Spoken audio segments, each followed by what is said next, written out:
दोपहर के बाद में तोड़ी गई बेलपत्र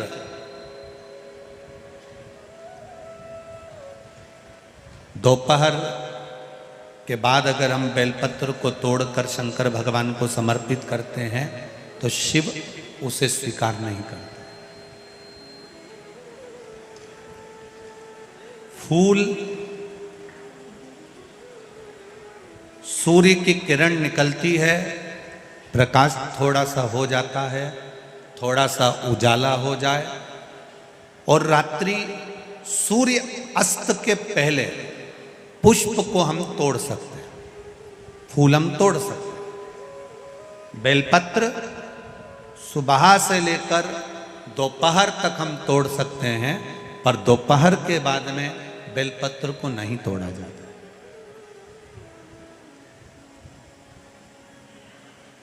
चतुर्थी, अष्टमी, नवमी, द्वादशी, चतुर्दशी, अमावस्या, पूर्णिमा, संक्रांति, ये ऐसे पर्व हैं जिस दिन बेलपत्र को नहीं तोड़ा जाता।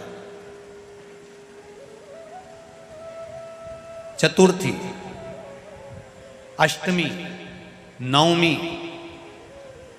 द्वादशी, चतुर्दशी, अमावस्या, पूर्णिमा, संक्रांति, ये वो पर्व है जिस पर बेलपत्र को नहीं तोड़ा जाता। पुरानी बेलपत्र 1 महीने पुरानी भी रखी है। पुरानी बेलपत्र मंदिर के बाहर भी अगर निर्माल्य में उतरी हुई बेलपत्र किसी डलिया में पड़ी है, बहुत सारी बेलपत्र अगर किसी ने ले जाकर निर्माल्य को कहीं ले जाकर पटक भी दिया है मंदिर के कोने में, वहां से बेलपत्र उठा लो, उसको धो लो, साफ कर लो, वापिस ले जाकर महादेव को चढ़ा दो, वो स्वीकार कर लो।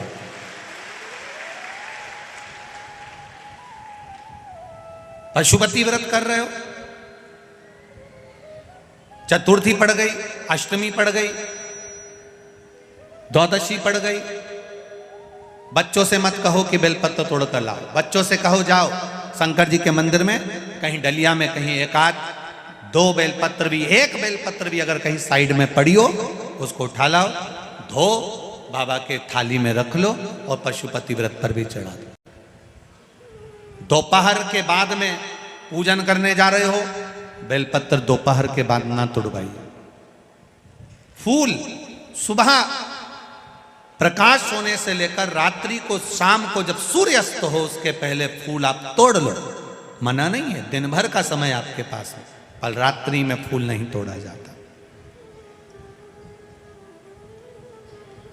शंकर भगवान पर समर्पित कोई प्रसाद शिव जी को चढ़ाया गया, कोई प्रसाद रात भर नहीं रखना चाहिए।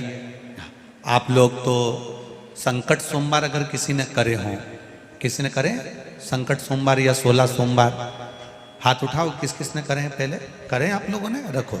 जो लोग 16 सोमवार करे हुए होते हैं, संकट सोमवार करे हुए होते हैं, उनको मालूम होता है, उनके स्मरण में रहता है कि संकट सोमवार का जो प्रसाद होता है उसको रात भर नहीं रखते। उसका कारण स्कंद पुराण में भी कहा गया,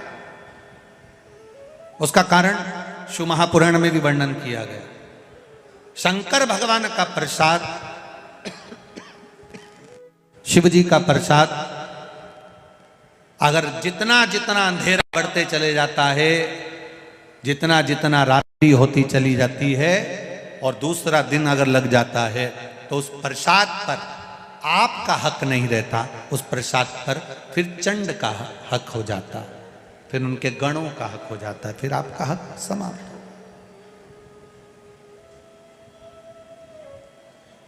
तीसरी बात का स्मरण करिएगा, एक तो बेलपत्र दोपहर के बाद ना तोड़िए, दूसरा पुष्प रात में ना तोड़िए, तीसरा चतुर्थी, अष्टमी, नवमी, द्वादशी, अमावस्या, पूर्णिमा, चतुर्दशी, संक्रांति, इस पर बेलपत्र ना तोड़िए।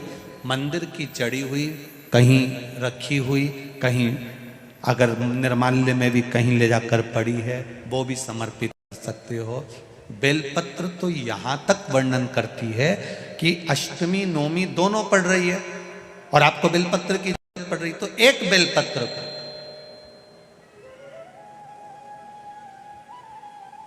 आप एक बेलपत्र को या तो वस्त्र में संजो कर रख लो, रख सकते हो, संभाल के रख लो, ना बने तो तुम्हारी जो पाठ पढ़ने की पुस्तिका होती है, जिसको तुम भजन गा लेती हो, पढ़ लेती हो, राम रक्षा स्तोत्र, हनुमान चालीसा, गोवर्धन चालीसा, जो पढ़ लेती हो वही उसी में रख लिया और वही बेलपत्र वापिस हमको प्राप्त हो गई। हमने वही शिव जी को वापिस चढ़ा दी और उससे हमको फल की अनुभूति प्राप्त हो गई।